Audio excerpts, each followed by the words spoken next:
बिस्मिल्लाहिर्रहमानिर्रहीम। अस्सलाम वालेकुम dear students, welcome to the new lecture. उम्मीद करता हूँ सब खैरियत से होंगे। तो बेटा आज हम इस लेक्चर में, इस वीडियो में chapter number 3 class 11 force and motion के जो एक्सरसाइज के जो शार्ट क्वेश्चंस हैं वो करने जा रहे हैं। ठीक है जी, तो जल्दी से कॉपी पेन से निकाल लीजिए और इन शार्ट क्वेश्चंस को जो वो नोट कर लें। तो स्टार्ट करते हैं। पहला short question, What is the difference between uniform and variable velocity? कहता है कि यूनिफॉर्म और वेरिएबल वेलोसिटी में आपने फर्क बताना है।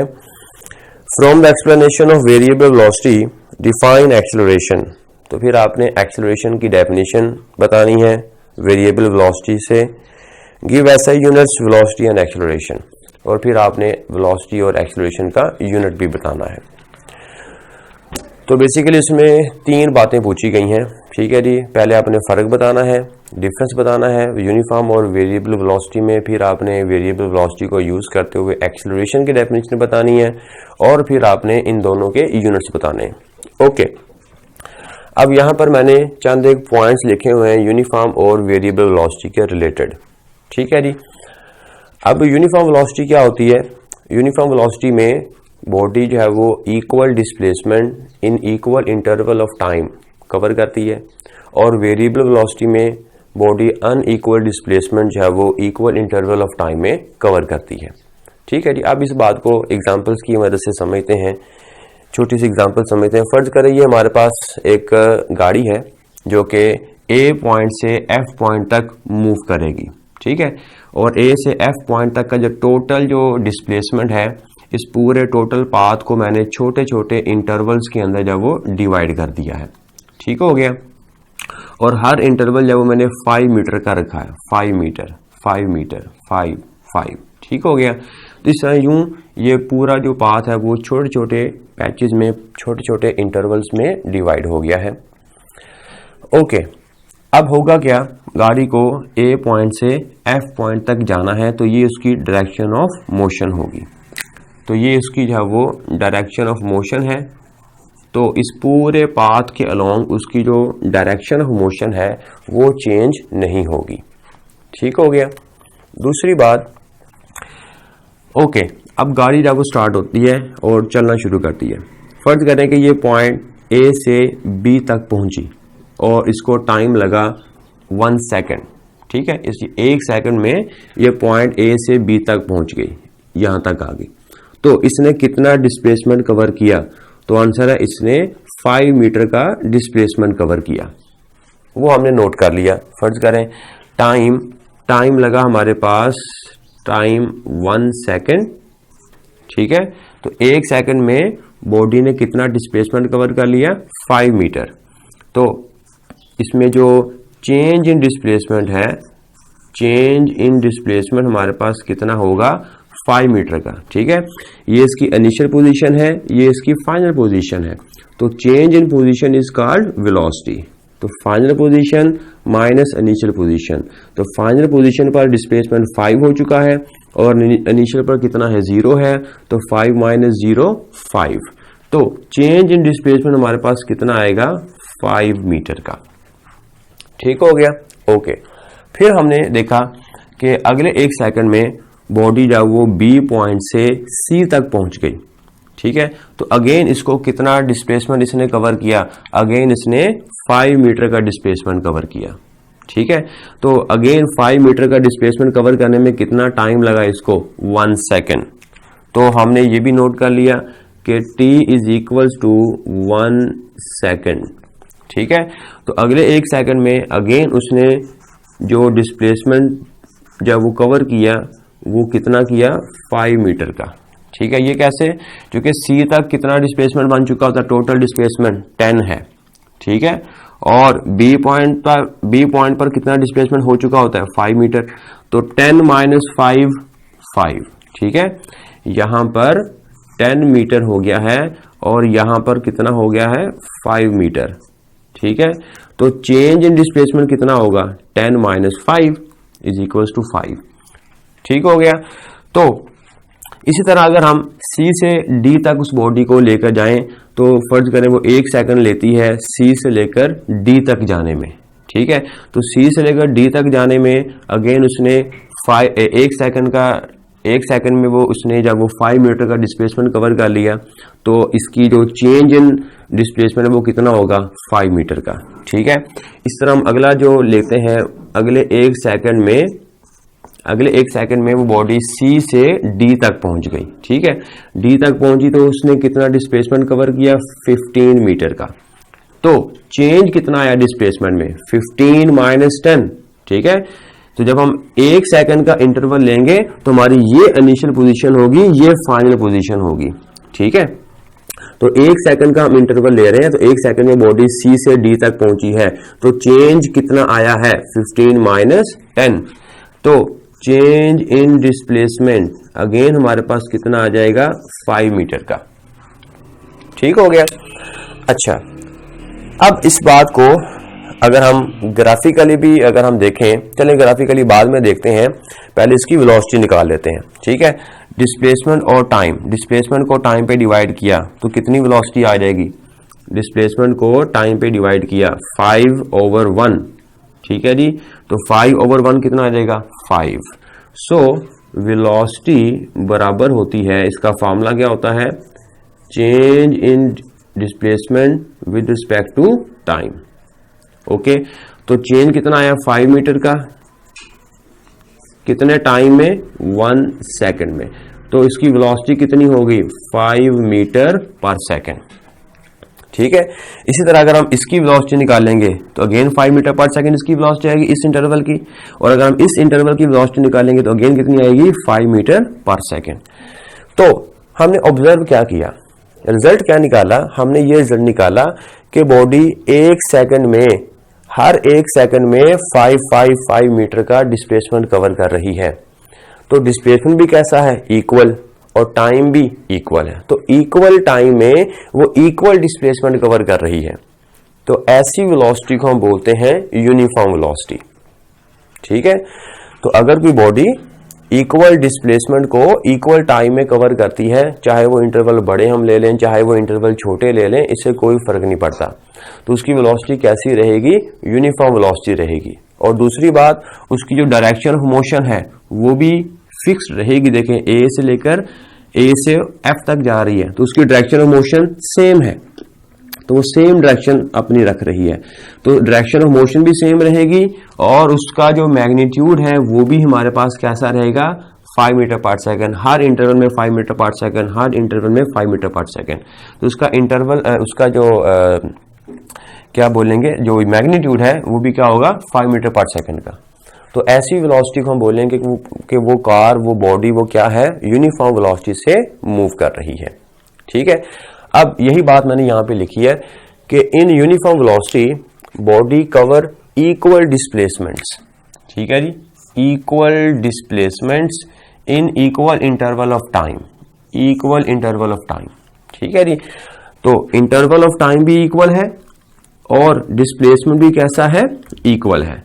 तो equal displacement in equal interval of time, equal displacement in equal interval of time, equal displacement in equal interval of time. तो ऐसी वेलोसिटी को हम क्या बोलेंगे, यूनिफॉर्म वेलोसिटी। दूसरे मैंने पॉइंट लिखा है इसका कि in uniform velocity both magnitude and direction remain same. ठीक है जी। मैग्नीट्यूड मतलब कि ये है इसका magnitude 5 metre per second, 5 metre per second, 5 metre per second. तो हर ये है इसका मैग्नीट्यूड और ये है इसकी डायरेक्शन। तो दोनों, both magnitude and direction remain same, ये कैसी रहेंगी, सेम रहेंगी, चेंज नहीं होगा। ठीक हो गया। तो यहां पर भी 5 मीटर पर सेकंड मैग्नीट्यूड, यहां पर भी 5 मीटर पर सेकंड मैग्नीट्यूड। तो मैग्नीट्यूड भी सेम है, डायरेक्शन ऑफ मोशन भी सेम है। तो इसका मतलब कि ये बॉडी है वो यूनिफॉर्म वेलोसिटी से मूव कर रही है।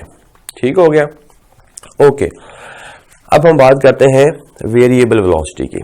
तो वेरिएबल वेलोसिटी नाम से जाहिर है, वेरी मतलब तब्दील शुदा वेलोसिटी, कि जिसमें मैग्नीट्यूड या डायरेक्शन या दोनों जब वो चेंज हो सकते हैं। ठीक है। अगर बॉडी जब वो मूव कर रही है तो उसकी डायरेक्शन ऑफ मोशन चेंज हो रही है, उसका जो मैग्नीट्यूड है वो चेंज हो रहा है या दोनों चेंज हो रही हैं, तो ऐसी वेलोसिटी को हम बोलेंगे वेरिएबल वेलोसिटी। मसलन अब इसी एग्जांपल्स को ले लेते हैं। फर्ज करें कि वो 1 सेकंड में वो यहाँ तक पहुंच गई, ठीक है, फिर वो अगले 1 सेकंड में वो यहाँ तक पहुंच गई, फिर वो अगले 1 सेकंड में यहाँ तक पहुंच गई, ठीक है। फिर से पहले 1 सेकंड में उसने 5 मीटर का डिस्प्लेसमेंट कवर किया, फिर अगले 1 सेकंड में उसने 5 मीटर का डिस्प्लेसमेंट कवर किया, फिर अगले 1 सेकंड में उसने 10 मीटर का डिस्प्लेसमेंट कवर कर लिया, वो यहां तक पहुंच गई तीसरे इंटरवल में, ठीक है। तो ऐसी वेलोसिटी को बोलेंगे कि वो बॉडी यूनिफॉर्म नहीं बल्कि वेरिएबल वेलोसिटी से मूव कर रही है, कि जिसमें उसका जो डिस्प्लेसमेंट है वो इक्वल नहीं रहा। पहले 5 मीटर का डिस्प्लेसमेंट था, फिर 5 मीटर का डिस्प्लेसमेंट था, फिर तीसरे लम्हे 10 मीटर का डिस्प्लेसमेंट हो गया। तो पहले तो सेम था लेकिन बाद में क्या हो गया, चेंज हो गया, ठीक है। मतलब कि अगर पहले इंटरवल में बॉडी है वो 1 सेकंड में कितना डिस्प्लेसमेंट वो कवर कर रही थी, तो आंसर है वो डिस्प्लेसमेंट कवर कर रही थी 5 मीटर का। फिर अगले सेकंड में, अगले इंटरवल ऑफ टाइम में 1 सेकंड में उसने अगेन कितना डिस्प्लेसमेंट कवर किया, तो आंसर है 5 मीटर का डिस्प्लेसमेंट कवर किया। लेकिन तीसरे इंटरवल में टाइम तो सेम था, टाइम तो 1 सेकंड ही रहा, लेकिन उसका जो डिस्प्लेसमेंट जो है वो बॉडी ने कितना कवर कर लिया, 10 मीटर का, ठीक है। पहले इंटरवल में 5 मीटर, फिर अगले इंटरवल में 5 मीटर, फिर अगले इंटरवल में 10 मीटर, यहां से लेकर यहां तक पहुंच गई, फर्ज करें। तो ऐसी वेलोसिटी कि जिसमें बॉडी इक्वल टाइम में अनइक्वल डिस्प्लेसमेंट कवर करती है, ठीक है। कभी उसकी वेलोसिटी तेज हो जाती है, कभी कम हो जाती है, उसका जो मैग्नीट्यूड है वो क्या हो रहा होता है, जैसे आप मोटरसाइकिल पर बैठे हैं, कभी आप रेस तेज देते हैं, ठीक है, फिर आप आस्था कर लेते हैं, फिर ब्रेक अप्लाई करते हैं, फिर तेज दे देते हैं, तो ये जो वेलोसिटी होगी आपकी, ये वेरिएबल वेलोसिटी होगी, ठीक है। तो वेरिएबल वेलोसिटी की डेफिनेशन पर क्या बन गई, in variable velocity body covers unequal displacement, ठीक है। इसमें क्या होगा, अनइक्वल डिस्प्लेसमेंट होगा। ये देखिए, ये है अनइक्वल डिस्प्लेसमेंट। इसमें कैसा था, इसमें सारे डिस्प्लेसमेंट कैसे थे, इक्वल थे, लेकिन यहां पे सारे डिस्प्लेसमेंट कैसे हैं, अनइक्वल हैं। इन इक्वल इंटरवल ऑफ टाइम, ठीक है जी, इक्वल टाइम इंटरवल कैसा है, 1 सेकंड का, ठीक है। तो टाइम इंटरवल तो सेम है, लेकिन जो डिस्प्लेसमेंट उसने कवर किया है वो कैसा है, डिफरेंट है। तो ऐसी वेलोसिटी को हम बोलेंगे वेरिएबल वेलोसिटी। फिर दूसरा पॉइंट मैंने लिखा है कि इन वेरिएबल वेलोसिटी मैग्नीट्यूड या डायरेक्शन या दोनों बोथ में चेंज, ठीक है जी। उसका मैग्नीट्यूड चेंज हो सकता है, जैसे मैंने आपको बताया ये मैग्नीट्यूड हो गया। उसकी डायरेक्शन चेंज हो सकती है, वो कभी इधर जा रही है, कभी इधर जा रही है, कभी इधर जा रही है, कभी इधर, ठीक है। उसकी डायरेक्शन चेंज हो सकती है या दोनों ही चेंज हो सकते हैं, डायरेक्शन भी चेंज हो रही है और मैग्नीट्यूड भी चेंज हो रहा हो। तो ऐसी वेलोसिटी को हम बोलेंगे कि वो उसकी जो वेलोसिटी है वो कैसी होगी, नॉन यूनिफॉर्म होगी, वेरिएबल वेलोसिटी होगी, ठीक हो गया, ओके। तो दूसरी बात उसने पूछी थी एक्सेलरेशन को डिफाइन करना, ठीक है। एक्सेलरेशन क्या होता है, एक्सेलरेशन बेटा होता है वेलोसिटी में तब्दीली टाइम के लिहाज से, कि अगर किसी बॉडी की जो वेलोसिटी है वो टाइम के लिहाज से चेंज हो रही हो तो उसको हम बोलेंगे कि उसमें एक्सेलरेशन पैदा हो गया है, ठीक है। जैसे वेरिएबल वेलोसिटी जो होती है, वेरिएबल वेलोसिटी जो होती है वो चेंज हो रही होती है वेलोसिटी, ठीक है। एक्सेलरेशन यूनिफॉर्म वेलोसिटी से पैदा नहीं होता, एक्सेलरेशन पैदा होता है वेरिएबल वेलोसिटी से, क्योंकि एक्सेलरेशन की अगर आप डेफिनेशन पर गौर करें तो एक्सेलरेशन की जो डेफिनेशन होती है, एक्सेलरेशन बराबर होता है change in velocity over time, ठीक है। मतलब final velocity minus initial velocity over time. तो अगर फाइनल भी वही है, इनिशियल भी वही है, तो कोई चेंज नहीं है वेलोसिटी में। अगर वेलोसिटी में चेंज नहीं है तो एक्सेलरेशन की वैल्यू क्या होगी, 0 होगी। अगर हम यूनिफॉर्म की बात करें तो यूनिफॉर्म वेलोसिटी में क्या था, पहले इंटरवल में उसकी वेलोसिटी 5 मीटर पर सेकंड, दूसरे इंटरवल में उसकी वेलोसिटी 5 मीटर पर सेकंड, तो कितना चेंज आया? कोई चेंज नहीं आया। जितनी उसकी इनिशियल वेलोसिटी थी उसकी उतनी ही फाइनल वेलोसिटी है। तो लिहाजा यूनिफॉर्म वेलोसिटी से एक्सेलरेशन 0 होता है। ये पॉइंट भी नोट कर लें, जब भी कोई बॉडी यूनिफॉर्म वेलोसिटी से मूव करती है तो उसका जो एक्सेलरेशन होता है वो बेटा वो कैसा होता है? 0 के बराबर होता है। लेकिन वेरिएबल वेलोसिटी से जब बॉडी मूव करती है तो उसका एक्सेलरेशन जब वो 0 नहीं हो सकता। ठीक है, क्योंकि वेरिएबल में तो वेरी कर रही है ना, उसकी वेलोसिटी वेरी कर रही है, तब्दील हो रही है, मतलब उसकी फाइनल कुछ और होगी, इनिशियल कुछ और होगी। जैसे अगर मैं ये वाला टाइम इंटरवल लूं, 1 सेकंड में उसने 5 मीटर का डिस्प्लेसमेंट कवर किया, तो उसकी वेलोसिटी कितनी होगी? पहले इंटरवल में, फर्स्ट इंटरवल में उसकी वेलोसिटी कितनी होगी?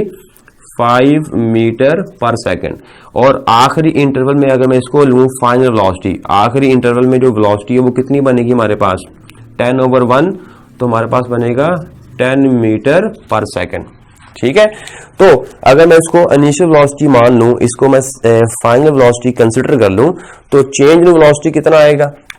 चेंज इन वेलोसिटी हमारे पास आएगा 10 - 5। ठीक है जी, 10 - 5। तो 10 - 5 डिवाइडेड बाय टाइम, तो टाइम हम फर्ज करेंगे 1 सेकंड है या 2 सेकंड ले लें, तो ये हमारे पास ओवर टाइम टोटल टाइम हमारे पास कितना है? 2। तो 2 ये हमारे पास आ जाएगा 5/2। तो देखें this is not equal to 0, तो 5/2 का जवाब हमारे पास कितना? 2.5 होगा। तो 2.5 इज नॉट इक्वल टू 0। ठीक है, तो मतलब उस बॉडी में एक्सेलरेशन पैदा होगा। तो वेरिएबल वेलोसिटी से जब बॉडी मूव करती है तो उस वक्त उस बॉडी में एक्सेलरेशन प्रोड्यूस होगा। तो ये इसने बोला था कि वेरिएबल वेलोसिटी से एक्सेलरेशन को डिफाइन करें, तो यस हमने डिफाइन कर दिया। तो एक्सेलरेशन की डेफिनेशन होती है change in velocity over time. तो चेंज इन वेलोसिटी कब होती है? जब बॉडी वेरिएबल वेलोसिटी से मूव करती है। तो वेरिएबल वेलोसिटी से मूव करती हुई बॉडी के पास एक्सेलरेशन होता है। ठीक हो गया जी। तो एक्सेलरेशन को डिफाइन भी कर सकते हैं, ये इसकी डेफिनेशन है। तो क्या बोलेंगे इसको? Rate of change of velocity, कि जब वेलोसिटी में टाइम के लिहाज से तब्दीली आ रही हो तो हम बोलेंगे उस बॉडी में एक्सेलरेशन प्रोड्यूस हो गया।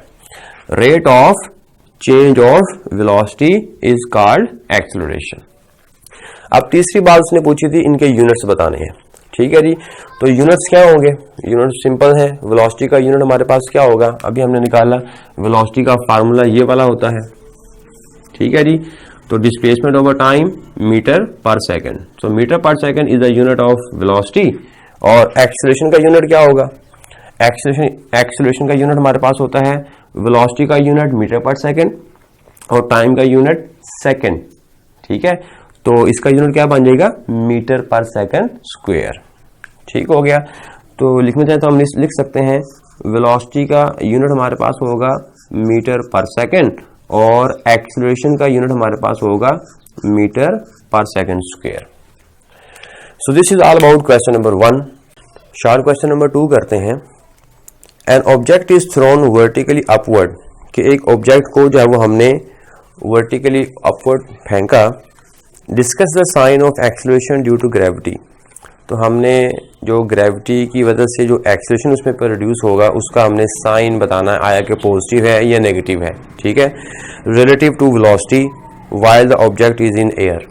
ठीक है जी, तो क्वेश्चन ये है कि हमने एक ऑब्जेक्ट को अपवर्ड डायरेक्शन में फेंका है, तो जिसकी वजह से हमने बताना यह है कि उसमें जो ग्रेविटेशनल एक्सेलरेशन प्रोड्यूस होगा वो पॉजिटिव होगा कि नेगेटिव होगा। ठीक है, अब इस केस को समझने के लिए छोटी सी पहले एग्जांपल देखें। जैसे ये हमारे पास एक कार है, अगर ये कार जो है वो किसी वेलोसिटी से मूव कर रही है।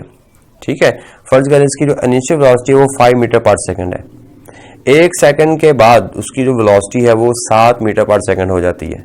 ठीक है जी, तो वेलोसिटी की क्या हुई? बढ़ गई है। 1 सेकंड में उसकी वेलोसिटी में इजाफा हुआ है। अब इसमें एक्सेलरेशन कितना प्रोड्यूस होगा? तो एक्सेलरेशन है जी vf minus vi over t, तो 7 - 5/1 is equal to 2 metre per second square. तो इसमें जो एक्सेलरेशन प्रोड्यूस होगा वो कितना होगा 2 मीटर पर सेकंड स्क्वायर, और वो जो एक्सेलरेशन होगा वो कैसा होगा, पॉजिटिव होगा।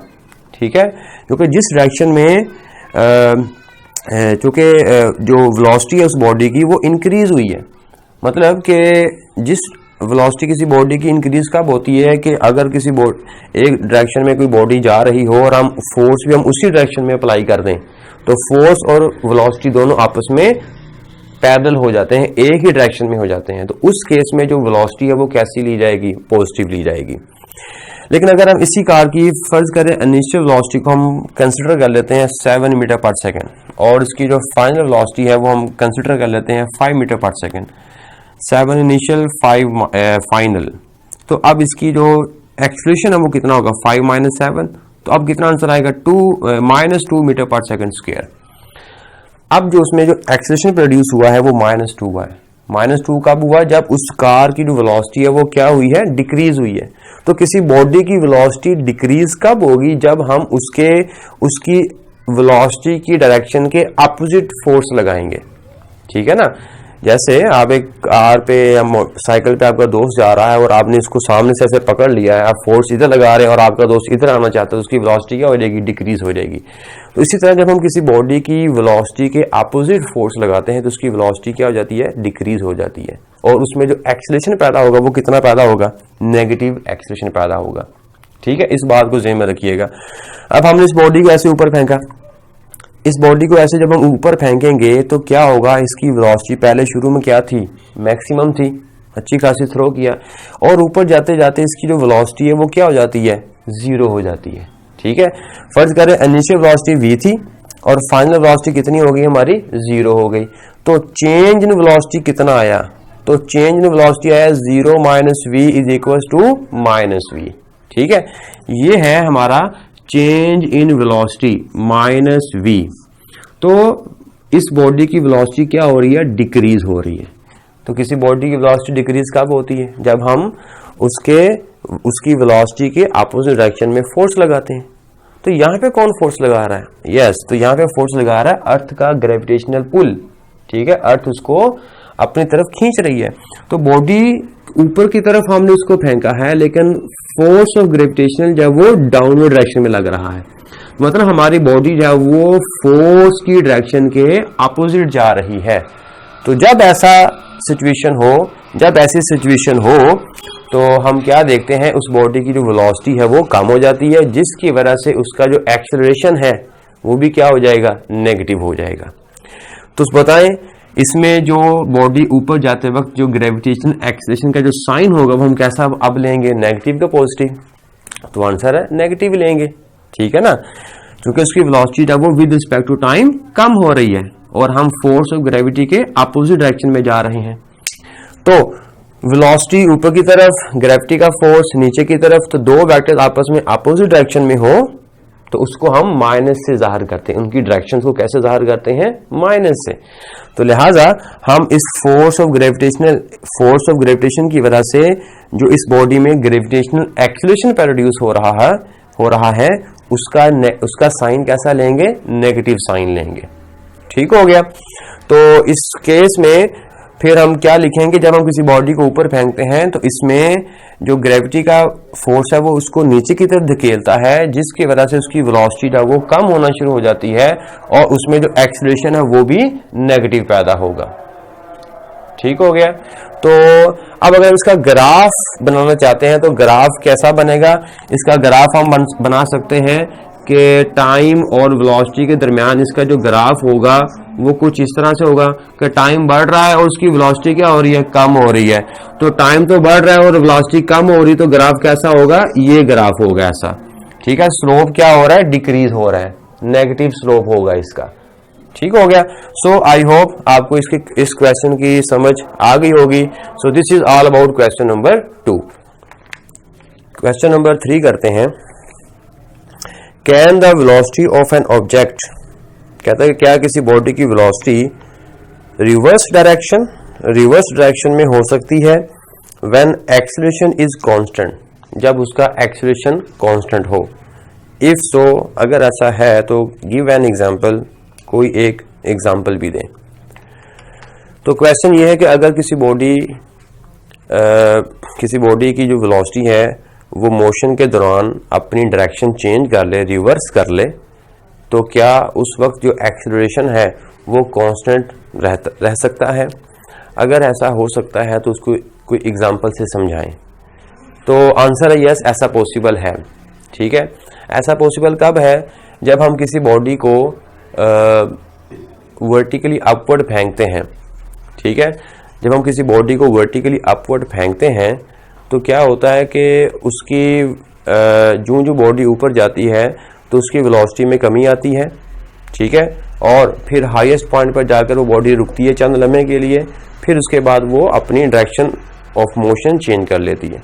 तो पहले उसकी डायरेक्शन ऑफ मोशन ऐसे अपवर्ड होती है, फिर उसकी डायरेक्शन ऑफ मोशन क्या हो जाती है? डाउनवर्ड हो जाती है। तो इस पूरी फ्लाइट के दौरान वो अपनी डायरेक्शन रिवर्स कर रही है, अपनी वेलोसिटी की डायरेक्शन क्या कर लेती है? रिवर्स कर लेती है। लेकिन इस पूरी फ्लाइट के दौरान जो एक्सेलरेशन ड्यू टू ग्रेविटी है या ग्रेविटेशनल एक्सेलरेशन है वो कांस्टेंट रहता है।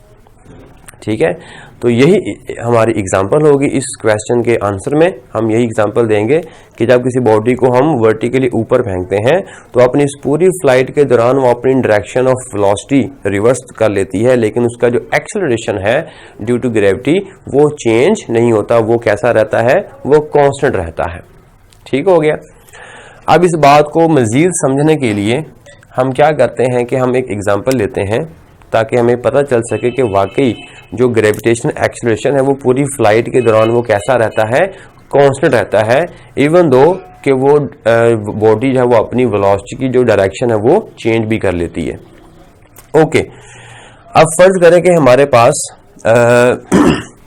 जो एक बॉडी है, हमने जब उसको ऊपर फेंका, ठीक है, तो ये उसके ऊपर जाने का डिफरेंट मैंने जो है वो क्या किया है, पाथ को मैंने डिस्कस किया है और उसके इस पाथ को मैंने डिफरेंट इंटरवल्स में जो है वो डिवाइड कर दिया है। ठीक हो गया।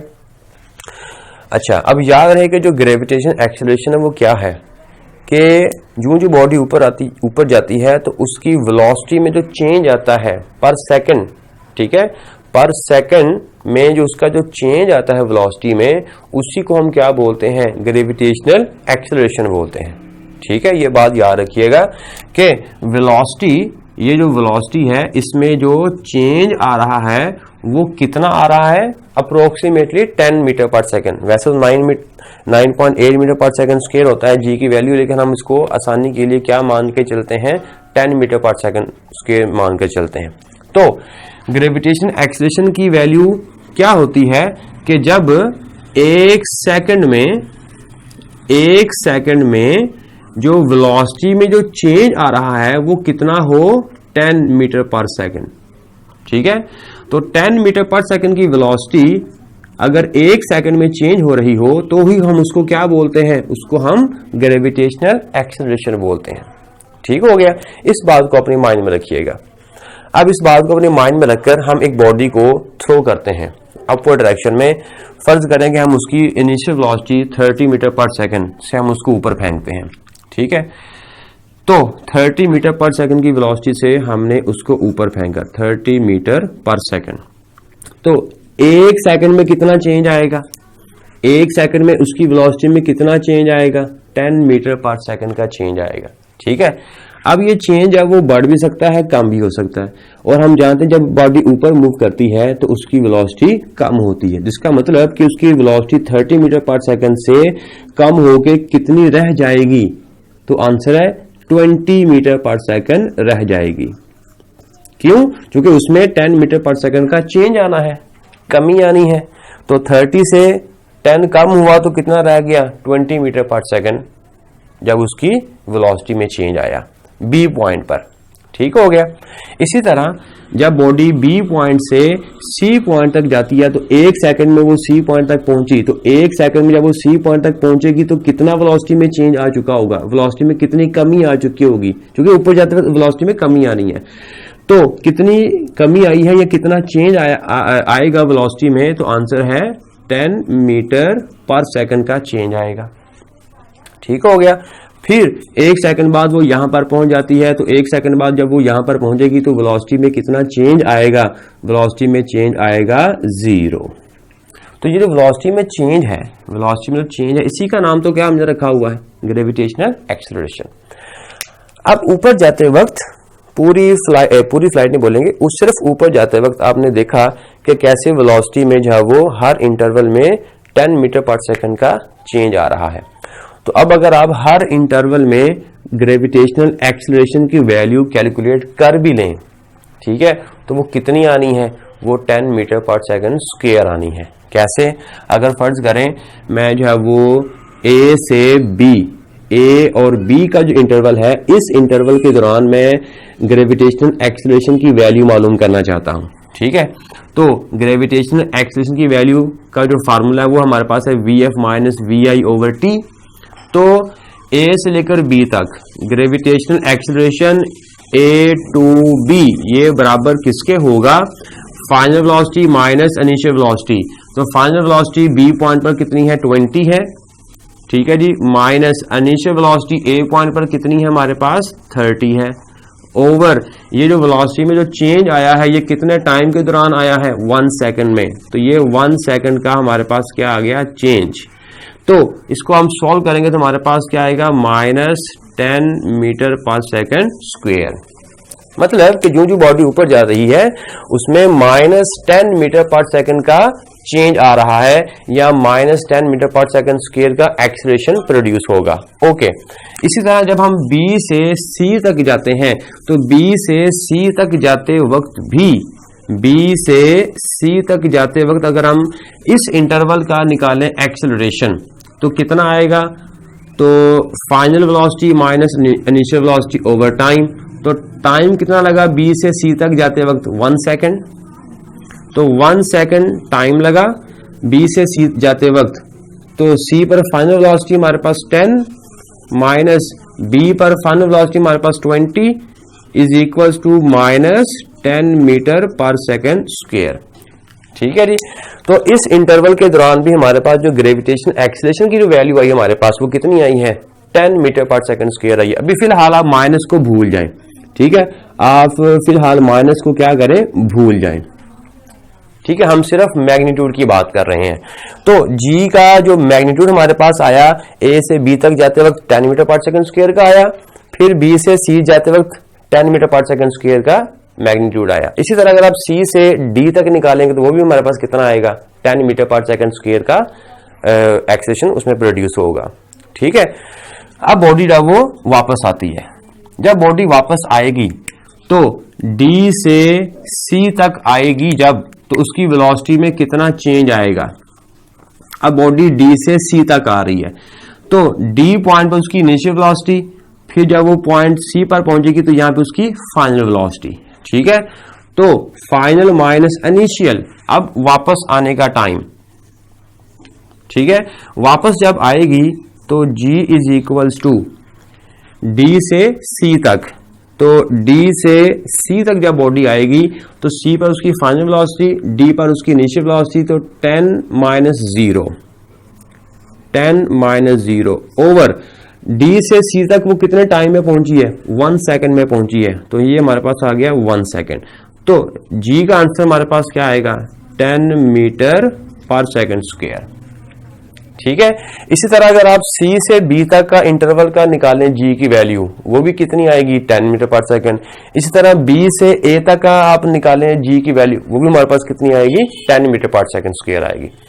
अब इस एग्जांपल से हमने सीखा क्या, देखें, हमने ये सीखा कि चाहे बॉडी ऊपर जा रही है तब भी उसमें जो ग्रेविटेशनल एक्सेलरेशन प्रोड्यूस हो रहा है वो 10 मीटर पर सेकंड स्क्वायर का प्रोड्यूस हो रहा है।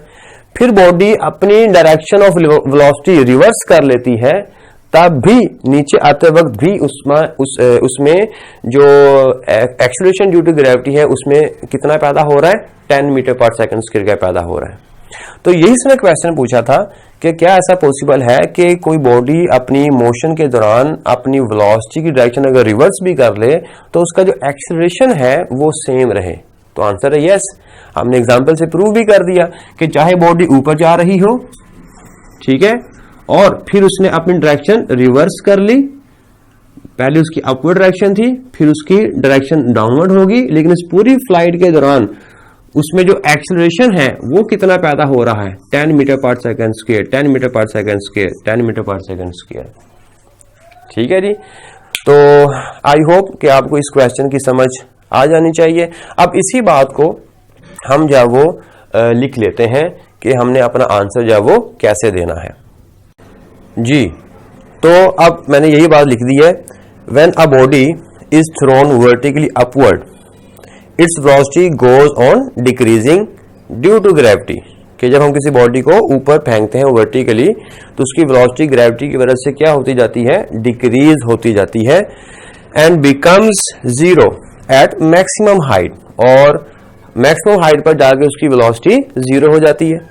आफ्टर दैट उसके बाद it will reverse its direction, फिर उसके बाद वो क्या करती है, अपनी डायरेक्शन रिवर्स कर लेती है, it's reverse it direction of velocity, but the acceleration due to gravity remains constant during the whole flight, remains constant during the whole flight।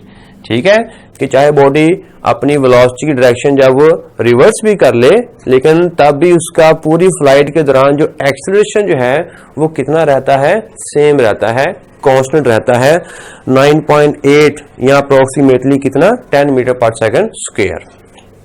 Okay बच्चों, क्वेश्चन नंबर 4 करते हैं। क्वेश्चन नंबर 4 में basically उसने 4 आपको statements दी हुई हैं, और उन चारों स्टेटमेंट्स के अंदर पूछा गया कि बताएं इनमें से कौन सी स्टेटमेंट ठीक है और कौन सी स्टेटमेंट है वो गलत है। ठीक है जी। तो ये 4 स्टेटमेंट्स हैं, ये 4 आपके शॉर्ट क्वेश्चन भी बन सकते हैं। ठीक है, और 4 आपके एमसीक्यूज भी बन सकते हैं। इसलिए जो शॉर्ट क्वेश्चंस होते हैं ना, उनको जो है वो आप एमसीक्यूज के तौर पर भी जो है वो याद रखा करें, वो एमसीक्यूज में भी आपसे पूछे जा सकते हैं, जरूरी नहीं है कि वो सिर्फ आपको शॉर्ट क्वेश्चन में ही पूछे जाएं। ओके, तो पहली जो स्टेटमेंट है उसने ये पूछी है कि एक ऑब्जेक्ट है, object have a constant velocity even its speed changing, कि एक ऑब्जेक्ट है, क्या उसकी वेलोसिटी जो है वो कांस्टेंट हो, हत्ता कि उसकी जो स्पीड है वो चेंज हो रही हो। क्या ऐसा पॉसिबल है, या मतलब ये क्या ये स्टेटमेंट ठीक है या गलत है? तो अब देखें, जो वेलोसिटी होती है ना, हम जानते हैं कि वेलोसिटी एक वेक्टर क्वांटिटी है। ठीक है, वेलोसिटी क्या है, एक वेक्टर है, और वेक्टर के पास जब वो 2 चीजें होती हैं। ठीक है जी, एक होता है उसका मैग्नीट्यूड और दूसरी होती है डायरेक्शन। तो अब अगर हम वेलोसिटी की बात करें तो वेलोसिटी का जो मैग्नीट्यूड होता है, ठीक है, अगर हम वेलोसिटी की बात करें तो वेलोसिटी का जो मैग्नीट्यूड होता है वो बेसिकली स्पीड के बराबर ही होता है। ठीक है, और डायरेक्शन ही होती है। तो मतलब वेलोसिटी के पास 2 चीजें हैं, speed as a magnitude as well as direction. अब क्वेश्चन उसका ये है कि अगर हम जो स्पीड है वो चेंज कर दें तो वेलोसिटी कांस्टेंट रहेगी।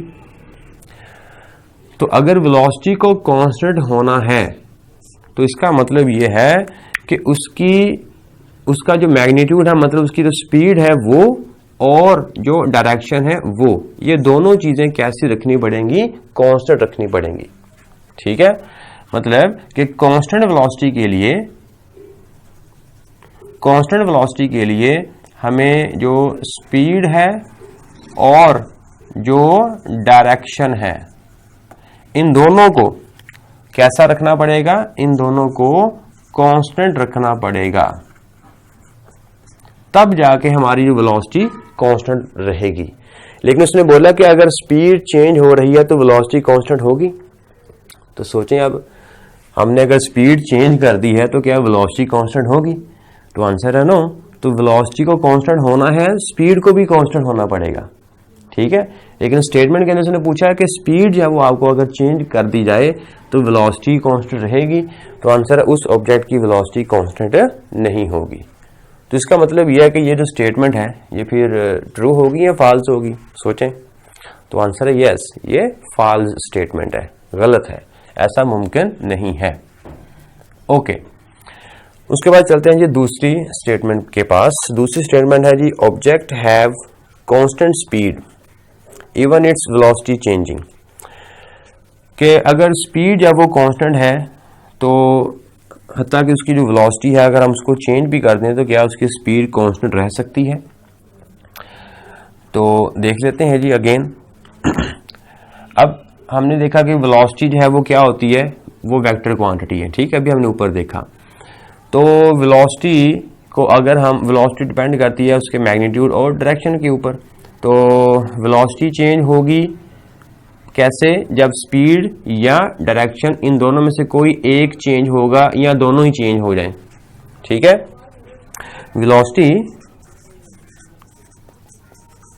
वेलोसिटी के पास स्पीड भी है, मतलब एज मैग्नीट्यूड, और इसकी जो है वो डायरेक्शन भी होती है। तो वेलोसिटी चेंज हो जाए, वेलोसिटी चेंजिंग, तो वेलोसिटी चेंज कब होगी, जब स्पीड या डायरेक्शन में से कोई एक चेंज हो जाए, ठीक हो गया। तो स्पीड कहता है ऊपर कांस्टेंट है, स्पीड कांस्टेंट है, वेलोसिटी चेंज हो रही है। क्या ऐसा मुमकिन है? आंसर है यस, ऐसा मुमकिन है कि हम स्पीड को कांस्टेंट मान लें और डायरेक्शन को क्या कर दें, चेंज कर दें, तो हमारी वेलोसिटी क्या हो जाएगी, चेंज हो जाएगी, ठीक है ना। फिर से उसने बोला है वेलोसिटी को कैसा रखना है, चेंज करना है।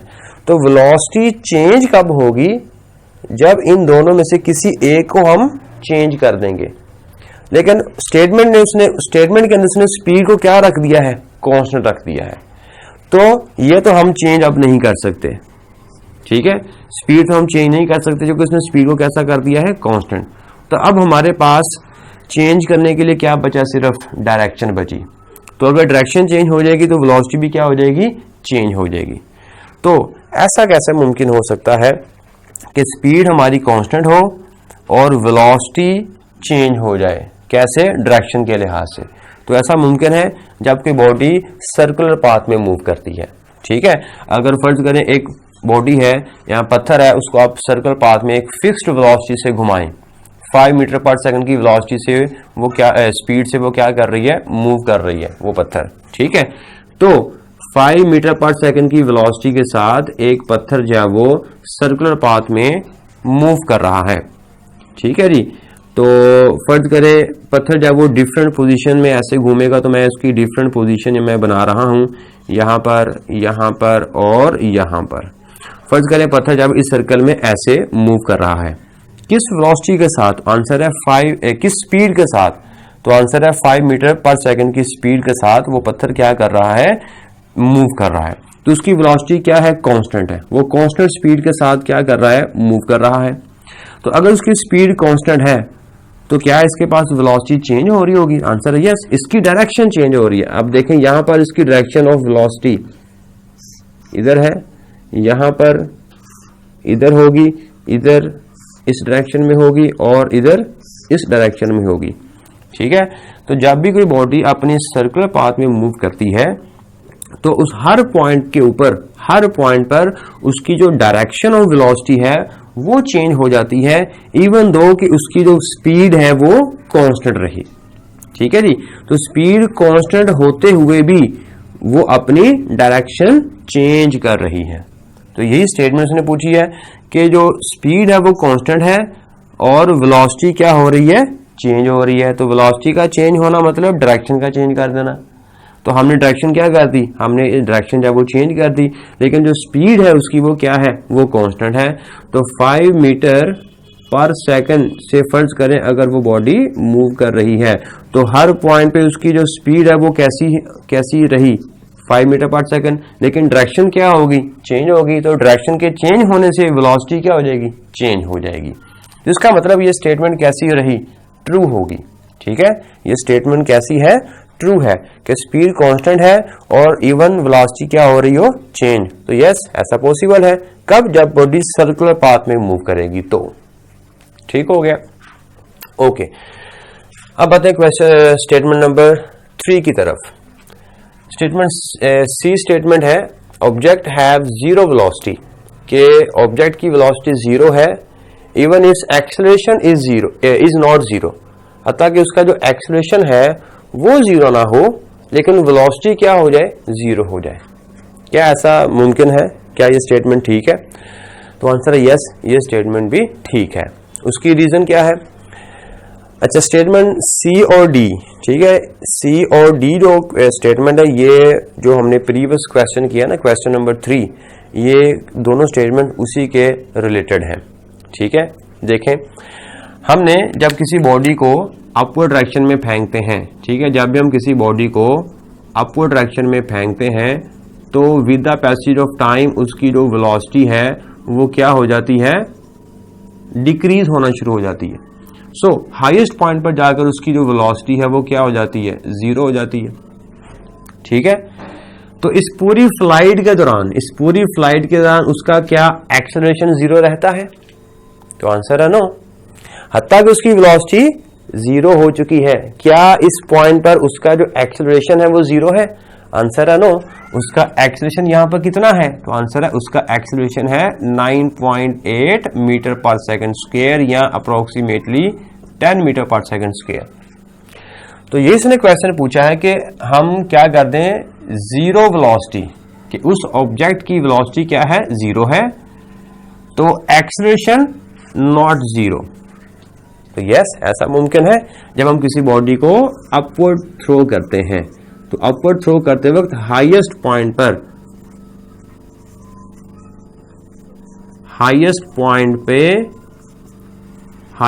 पे उसकी जो वेलोसिटी है वो क्या हो जाती है, 0, लेकिन जो एक्सेलरेशन है वो 0 नहीं होता।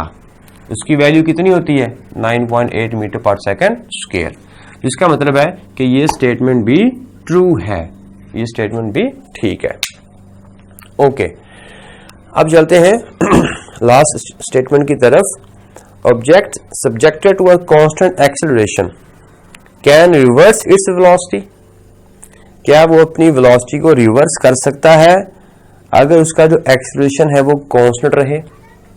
मतलब कांस्टेंट एक्सेलरेशन पर कांस्टेंट एक्सेलरेशन रखते हुए क्या उसकी वेलोसिटी रिवर्स हो सकती है? आंसर है यस। अभी हमने देखा कि जब हम किसी बॉडी को वर्टिकली थ्रो करते हैं तो वर्टिकली थ्रो करते वक्त क्या होगा, ये बॉडी पहले अपनी डायरेक्शन ऑफ वेलोसिटी, ये वाली होती है इसकी डायरेक्शन ऑफ वेलोसिटी, और वापस आते वक्त इसकी जो वेलोसिटी की डायरेक्शन है वो क्या हो जाती है, रिवर्स हो जाती है।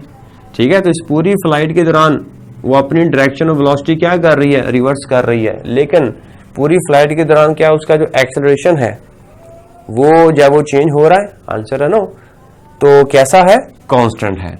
तो एक्सेलरेशन कैसा हुआ, कांस्टेंट, और वेलोसिटी ने क्या कर लिया, अपनी डायरेक्शन रिवर्स कर ली। तो यस, ये स्टेटमेंट भी क्या हुई, ट्रू हुई। क्वेश्चन नंबर 5 करते हैं। A man standing on the top of tower throws a ball straight up with initial velocity vi and at the same time throws a second ball straight downward with the same speed. Which ball will have large speed when it strikes the ground? Ignore air friction.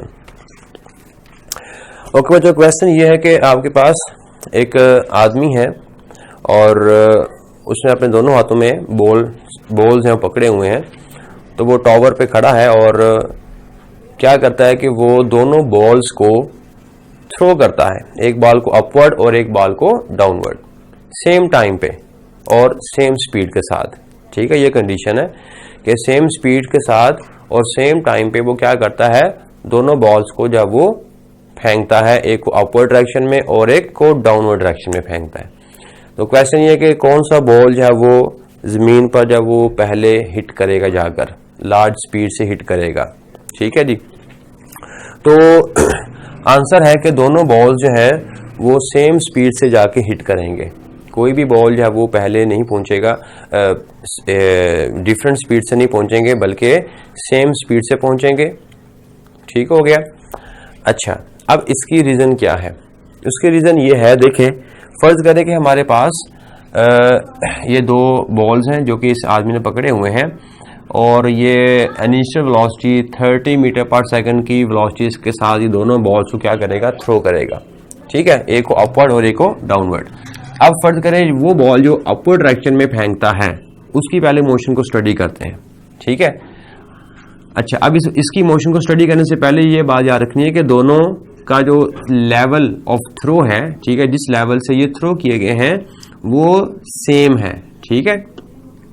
और कितनी speed से throw किया गया है? 30 metre per second की speed के साथ। मतलब अगर मैं इस लेवल को, अगर मैं नाम कोई दे दूं ए, ये ए लेवल है, इस लेवल पर से दोनों बॉल्स को क्या किया गया है? 30 मीटर पर सेकंड की वेलोसिटी से थ्रो किया गया है, ठीक हो गया।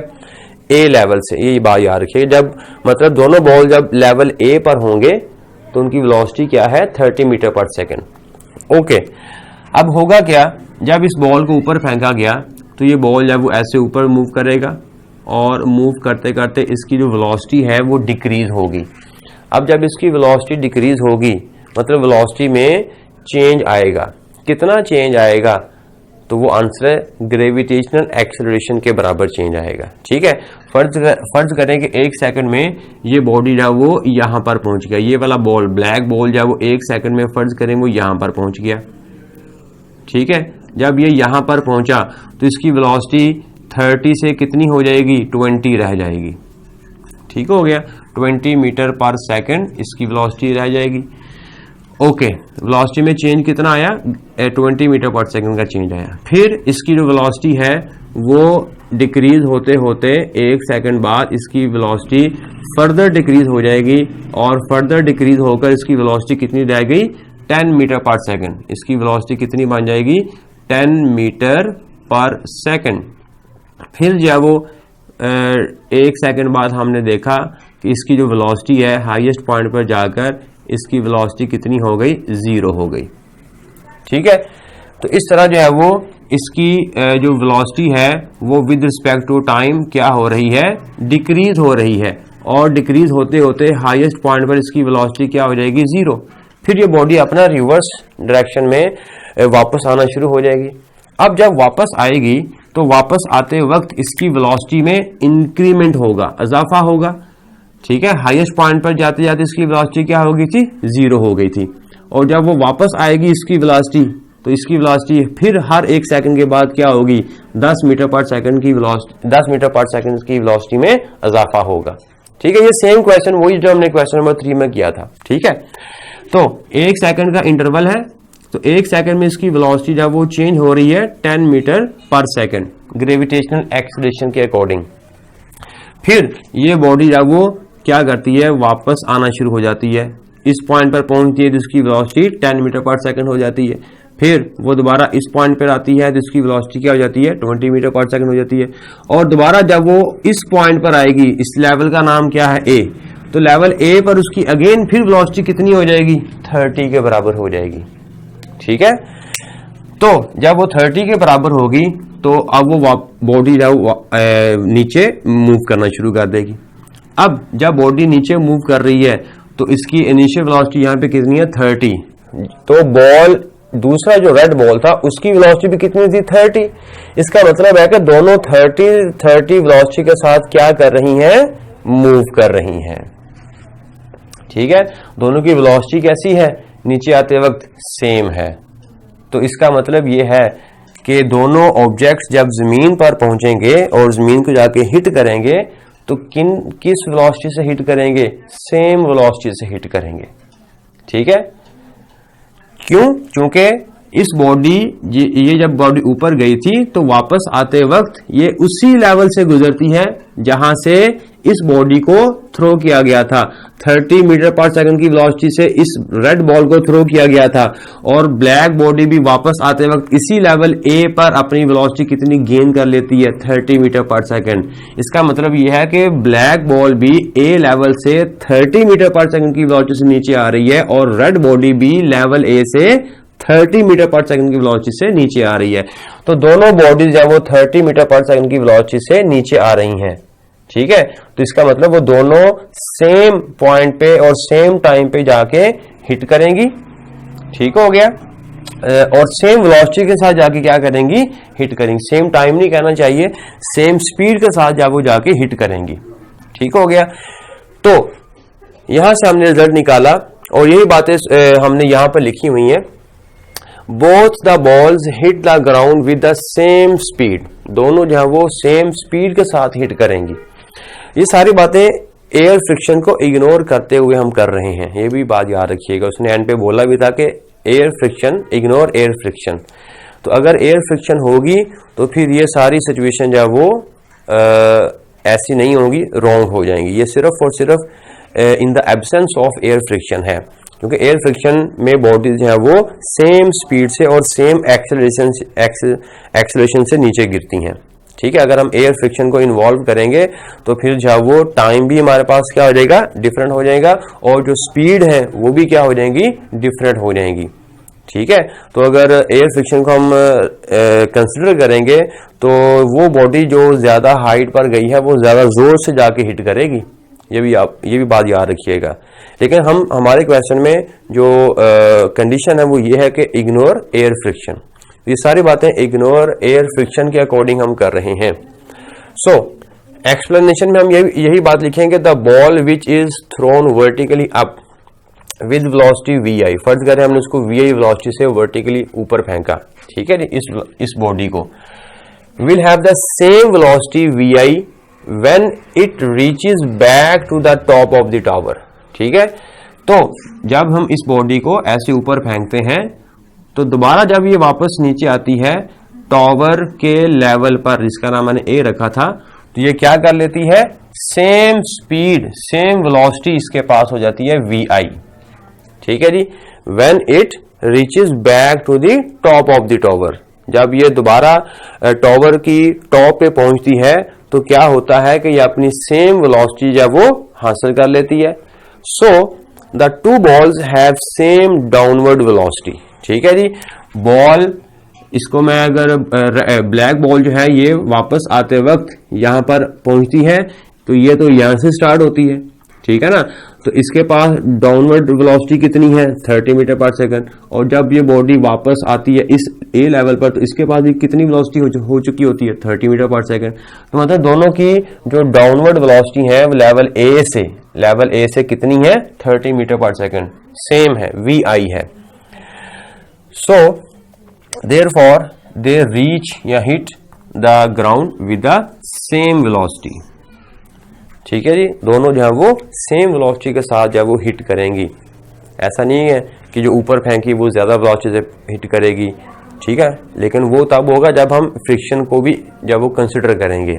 ठीक है, लेकिन हमारी बात सिर्फ और सिर्फ फ्रिक्शन के बगैर है। ठीक है जी, so this is all about question number 5। Short question number 6 करते हैं। Explain the circumstances in which velocity v and acceleration a of a car are number 1 parallel, number 2 anti-parallel, number 3 perpendicular to one another, number 4 v is 0 but a is not 0, and 5 is a is 0 but v is not 0। कहते हैं कुछ आपने circumstances दिए गए हैं जिनमें v और a के बारे में पूछा गया है कि v और a पैरेलल हो, एंटी पैरेलल हो, परपेंडिकुलर हो, v 0 हो, a 0 हो, इस तरह की बातें पूछी गई हैं। वो कुछ आपने सिचुएशन डिस्कस करनी है हमने। ओके, तो पहली जो सिचुएशन है उसमें ये पूछा है कि v और a जो है वो पैरेलल हो, v और a पैरेलल हैं, ये पूछा गया। तो v और a पैरेलल कब होते हैं, जब किसी भी बॉडी की जो वेलोसिटी है वो टाइम के लिहाज से इंक्रीज हो रही हो। ठीक है, whenever a velocity of a body increases with respect to time, then v and a are parallel to each other। ठीक है ना, क्योंकि जिस डायरेक्शन में अगर बॉडी मूव कर रही है, अगर हम उसी डायरेक्शन में फोर्स लगा दें तो उस बॉडी की जो वेलोसिटी है वो क्या हो जाएगी, इंक्रीज हो जाएगी। तो हमने फोर्स लगाई है उसी डायरेक्शन में, तो लिहाजा उस बॉडी में जो एक्सीलरेशन पैदा होगा वो भी उसी डायरेक्शन में पैदा होगा जिस डायरेक्शन में बॉडी मूव कर रही है। तो पहले सर्कमस्टेंस का जवाब क्या होगा कि जब किसी बॉडी की वेलोसिटी जब वो इंक्रीज हो रही हो तब v और a आपस में क्या होते हैं, पैरेलल होते हैं। तो ये बात हमने यहाँ पे लिखी है कि if the velocity of a body increasing along a straight path, ठीक है जी, स्ट्रेट पाथ के अलोंग अगर किसी बॉडी की वेलोसिटी बढ़ रही हो, then velocity v and acceleration a are parallel, तब v और a आपस में क्या होंगे, पैरेलल होंगे। ठीक है जी। दूसरी उसने सिचुएशन पूछी है एंटी पैरेलल। तो एंटी पैरेलल कब होंगे, जब किसी बॉडी की जो वेलोसिटी है वो टाइम के लिहाज से डिक्रीज हो रही होगी। ठीक है, और डिक्रीज कब होगी, जब फॉर एग्जांपल अगर आप साइकिल पे जा रहे हैं या बाइक पे जा रहे हैं तो आपने ब्रेक्स अप्लाई कर दी है, तो ब्रेक्स अप्लाई करने पर क्या होगा, आपकी जो वेलोसिटी है वो डिक्रीज होना शुरू हो जाएगी। मतलब कि उस कार पे या उस मोटरसाइकिल पे एक अपोजिट डायरेक्शन लग रहा होगा, जिस डायरेक्शन में आप जा रहे हैं उसके अपोजिट डायरेक्शन में फोर्स अप्लाई हो रहा होगा, जिसकी वजह से आपकी जो वेलोसिटी है वो डिक्रीज हो जाएगी। तो इस सूरत में, इस सिचुएशन में v और a आपस में क्या हो जाएंगे, एंटी पैरेलल हो जाएंगे। ठीक है, तो यही बात हमने दूसरे पॉइंट में यही लिखी है, if the velocity of a body decreasing along a straight path. ठीक है, कि अगर किसी बॉडी की वेलोसिटी कम हो रही होगी, ठीक है जी, स्ट्रेट पाथ के अलोंग, तब क्या होगा, v and a are anti parallel to each other. Example में मैंने क्या लिखा है, when brakes are apply to moving car. ठीक है जी, आप मूविंग कार में बैठे हुए हैं और आपने ब्रेक्स अप्लाई कर दी है, तो उस सूरत में आपकी जो वेलोसिटी है और जो एक्सेलरेशन है वो दोनों आपस में क्या हो जाएंगे, अपोजिट हो जाएंगे, एंटी पैरेलल हो जाएंगे। दूसरे मैंने एग्जाम्पल लिखी है कि when a body is thrown vertically upward. ठीक है, जब आप किसी बॉडी को वर्टिकली अपवर्ड फेंकते हैं तो क्या होता है, उसकी वेलोसिटी जब वो ऊपर की तरफ होती है डिक्रीज हो रही होती है, और जो एक्सेलरेशन है वो नीचे की तरफ होता है ड्यू टू ग्रेविटी। तो ग्रेविटेशन एक्सेलरेशन नीचे की तरफ और वेलोसिटी ऊपर की तरफ। तो इस सूरत में भी जो हम देखते हैं कि वेलोसिटी उस बॉडी की कम हो रही होती है, और v और a आपस में क्या होते हैं, अपोजिट डायरेक्शन में होते हैं। ठीक है, ये बात आपने यहाँ पे लिख देनी है। तीसरी उसने केस पूछा है कि जब दोनों बॉडीज हैं वो क्या हो, सॉरी बॉडीज कह दिया, a और v एक्सेलरेशन और वेलोसिटी आपस में क्या हो, परपेंडिकुलर डायरेक्शन में हो। तो ये तब होगा जब कोई बॉडी सर्कुलर पाथ में मूव करती है। ठीक है, सर्कल पाथ में जब कोई बॉडी मूव करेगी तो उसका जो एक्सेलरेशन होगा वो किधर होगा, अलोंग रेडियस, और जो वेलोसिटी की डायरेक्शन होगी वो किधर होगी, अलोंग टेंजेंट। तो टेंजेंट के अलोंग वेलोसिटी की डायरेक्शन है और रेडियस के अलोंग एक्सेलरेशन की डायरेक्शन है, दोनों के दरमियान एंगल कितना है, 90। तो 90 मतलब परपेंडिकुलर। तो इस केस में v और a आपस में क्या होंगे, परपेंडिकुलर। तो जब भी कोई बॉडी अपने सर्कुलर पाथ में मूव करती है तब v और a वेलोसिटी एंड एक्सेलरेशन जब वो क्या हो जाते हैं, परपेंडिकुलर हो जाते हैं। ठीक है जी, ये हम चैप्टर नंबर 5 में भी देखेंगे जाकर कि चैप्टर नंबर 5 जब वो आपका सारा सर्कुलर मोशन के ऊपर ही है, तो उसमें देखेंगे हम कि एक्सेलरेशन ये जो हम ले रहे हैं ये सेंट्रीपिटल एक्सेलरेशन होता है। ठीक है, सेंट्रीपिटल एक्सेलरेशन जब वो ये हमेशा सर्कल के रेडियस के अलोंग होता है और वेलोसिटी हमेशा टेंजेंशियल होती है। उसके बाद चौथा पॉइंट हमारे पास है कि v is zero but a is not zero, कि v जीरो हो जाए, वेलोसिटी जीरो हो जाए, लेकिन जो एक्सेलरेशन है वो जीरो ना हो।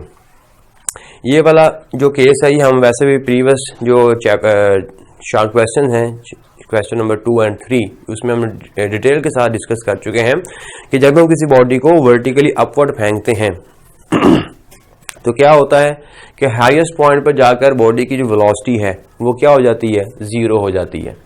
ठीक है, लेकिन उसका जो एक्सेलरेशन है वो जीरो नहीं होता, एक्सेलरेशन ड्यू टू ग्रेविटी। तो जो बॉडी ऊपर मूव करती है तो हाईएस्ट पॉइंट पर जाकर उसकी वेलोसिटी क्या हो जाती है, जीरो हो जाती है, लेकिन तब भी वहां पर acceleration due to gravity downward act कर रहा होता है उस बॉडी के ऊपर। ठीक है जी, तो इस सिचुएशन में हम क्या बोलेंगे कि वेलोसिटी तो जीरो है लेकिन एक्सेलरेशन जीरो नहीं है।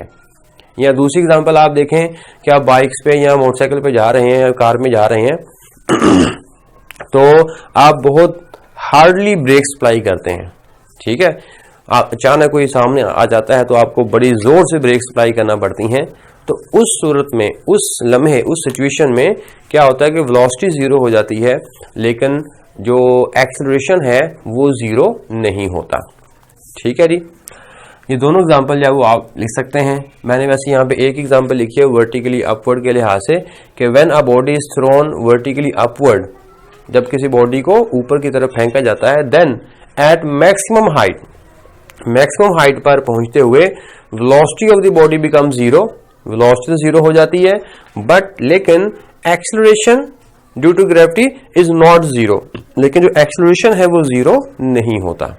ठीक है, तो दूसरी एग्जांपल मैंने आपको बता दी है। दूसरी एग्जांपल कौन सी है, जिसमें आप बड़ी जोर से आप ब्रेक अप्लाई करते हैं, तो उस सूरत में भी वो लम्हे वेलोसिटी जीरो हो जाती है, लेकिन एक्सेलरेशन जो है वो जीरो नहीं होता। उसके बाद लास्ट केस है। लास्ट केस में उसने ये पूछा है कि वेलोसिटी जीरो ना हो लेकिन एक्सेलरेशन जीरो हो जाए। ठीक है जी, तो उस सूरत में हम क्या देखेंगे, जब बॉडी जब वो यूनिफॉर्म वेलोसिटी से मूव करती है।